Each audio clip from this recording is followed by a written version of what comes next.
Section 6, Storage Technologies. This session will be looking at some of the medium in which we use to store data and instruction. A very important feature of any computer is the ability to save or to store information. And this is a very important element and feature of any computer system. This is done by the storage devices. This session explains the types and categories of storage devices that are used in the computer system environment. At the end of this session, you'll be able to understand and differentiate between the various types of storage devices. You'll also be able to give examples of storage devices, then identify the components of some of the storage devices, as well as the technology underpinning the storage devices. Our first topic to look at is the introduction to storage devices. And the storage devices are used when we cannot fall on the main memory of any computer system. And a very important feature of any computer is the ability to save or store information. And this brings in the storage devices. This is done on the storage devices. Computer memory is also known as primary memory. And very soon you'll see that we have two main types. And in other tests, they even raise three main types. We have the primary memory, we have the cache, and then we have the secondary memory. And all this constituting the storage capacity of any computer system. It is closely related to the central processing unit, that is the primary memory, and this is embedded in the computer memory. So we have the primary memory, which is related to the central processing unit. We have the cache that stores small amount of data for processing, and then we have the secondary storage devices. Now let's look at some of the characteristics of the secondary storage devices. And other tests will also say auxiliary storage devices. The medium or the media.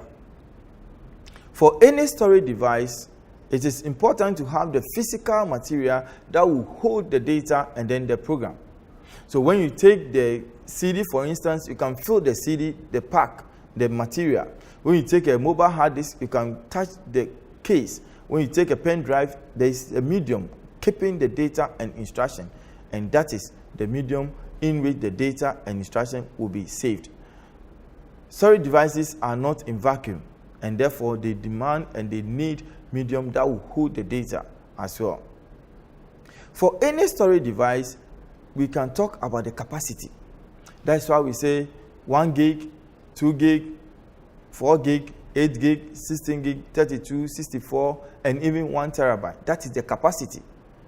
What that medium can hold is what we refer to as the capacity. So the capacity measures how much a particular storage medium can hold. The amount of data that the storage device can hold is what we call the capacity. For any medium, for any secondary storage device, we can also talk about the read and write effect. So when you are reading, it means that you are getting data and instruction from the storage device. And when you are writing, you are also saving to the storage device. And any storage device must be able to do this. Any secondary storage device must be able to read and write at the same time. You should be able to write to it and you should be able to read from it, get information from it, and then save information onto it.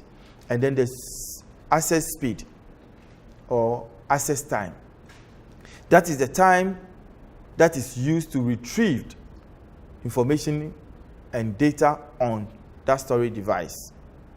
And this also measures the amount of time required by the storage device to retrieve data and programs, as well as instructions.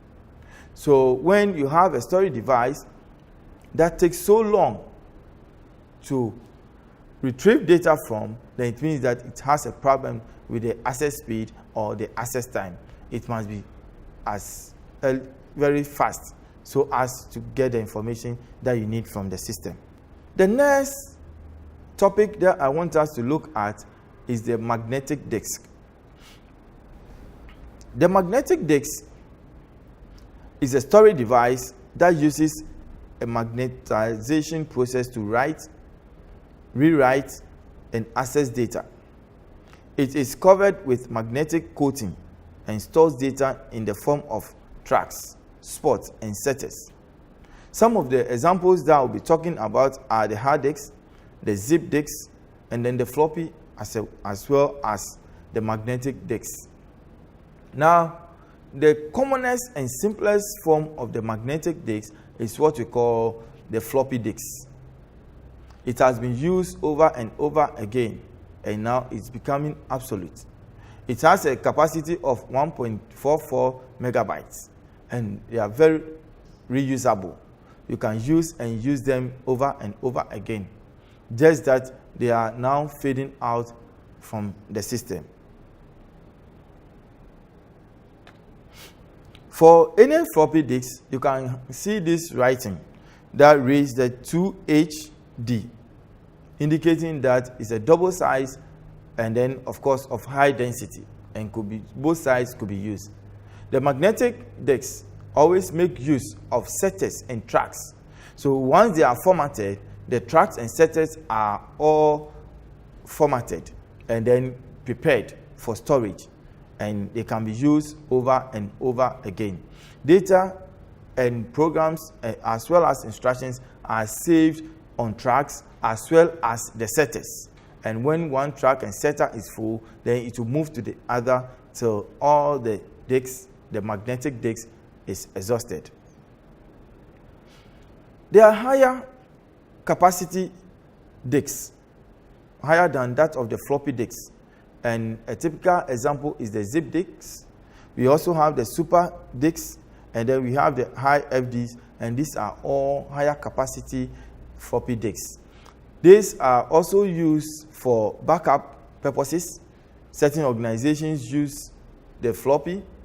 No, they use it for casual copying and transferring of data before, but now they are no more in the existence. But with the super disks, high FDs, and also the zip disks, they are still in the system, and other organizations use them for backup purposes. They have capacity ranging from 100 to about 720 megabytes, and then based on the type, and they can be used for day-to-day saving and backup purposes. The hard disks are also used, and then we also have what we call the cartridges.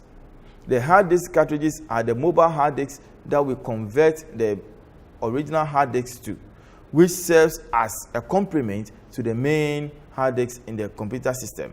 And with the hard disk cartridges, they are mobile, and other texts will say they are mobile hard disks, and we can move them from place to place online, unlike the system hard disks that cannot be removed each and every time. With the cartridges, you can move them from one place to the other, and they serve as complement to the main hard disks.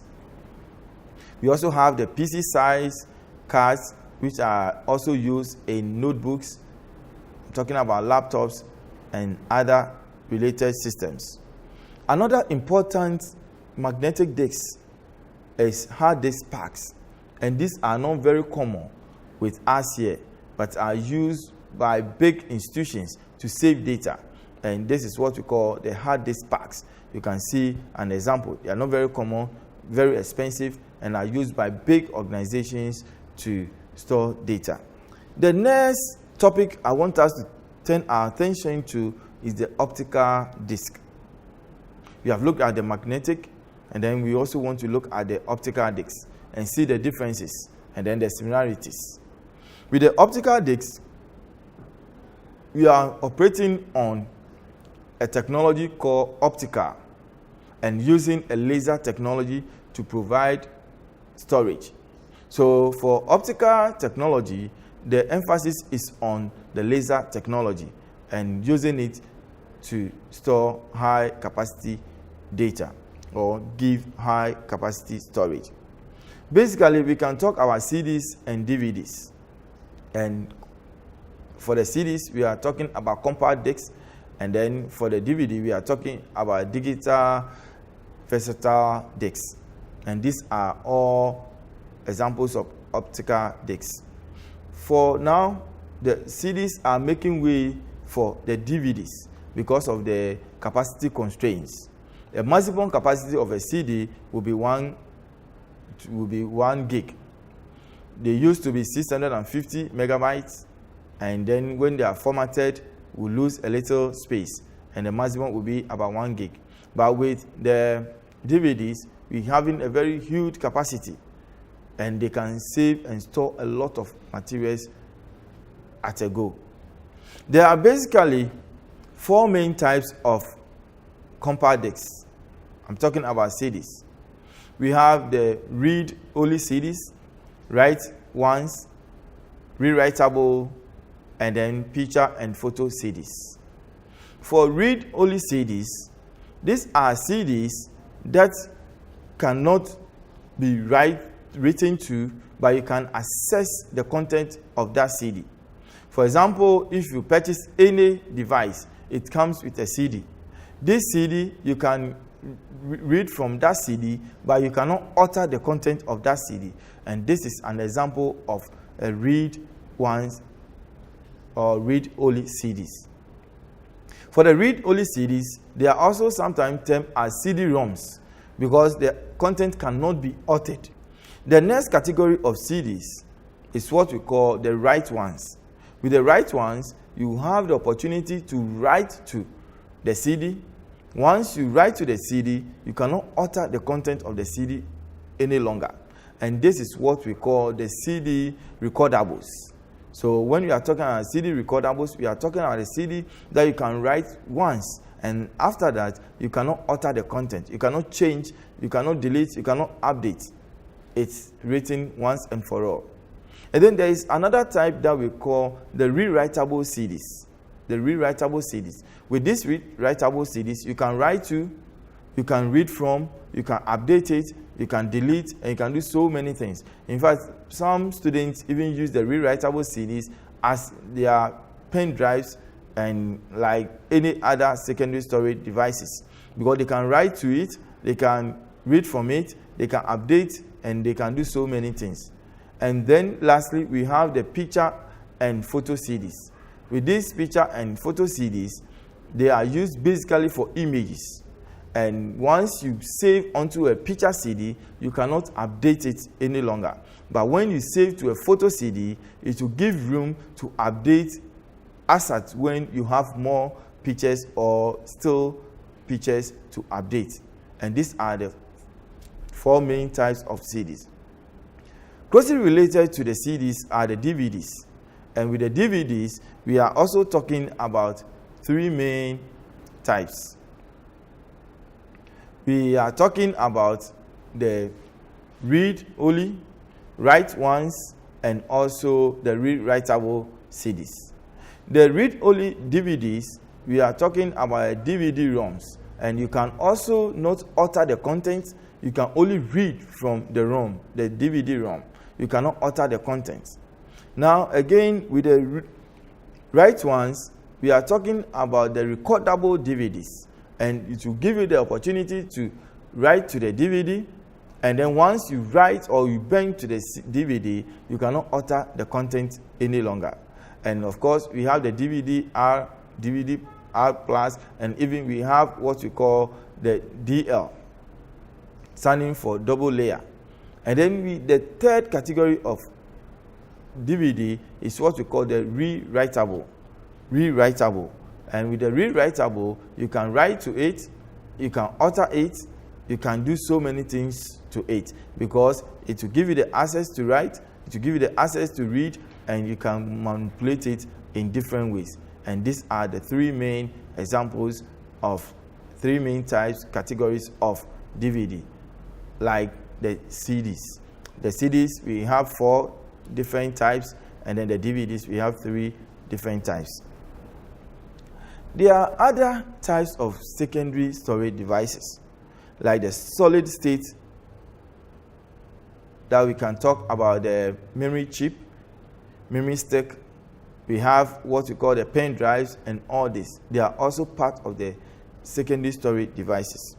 We also have the internet drives. Some of you have access to email, you save, and you don't know where your data is being kept. Or some of these are kept on internet drives, and it's also another type of secondary storage devices. Again, some of you save onto your inbox, and then wherever you are able to access the content of your mail. It's an example of a secondary storage device, iDrive or internet drive. We also have the magnetic tape, which is still in existence. We used to rely on it heavily for what you call backup purposes, but it's still in the system. Just that it uses, the magnetic tape uses sequential access, unlike the digital or the optical system, where they use what we call the random access to read from the system. So for a magnetic tape, you need to follow the data sequentially before you get to the desired one. But with the optical and other technologies, you can randomly pick what you want to select and use.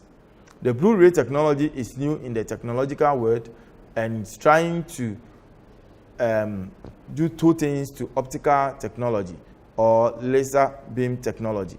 One, by making the CD in such a way that irrespective of the scratches, you'll be able to still get the information, retrieve the information from the CD, and of course, trying to enhance the optical technology.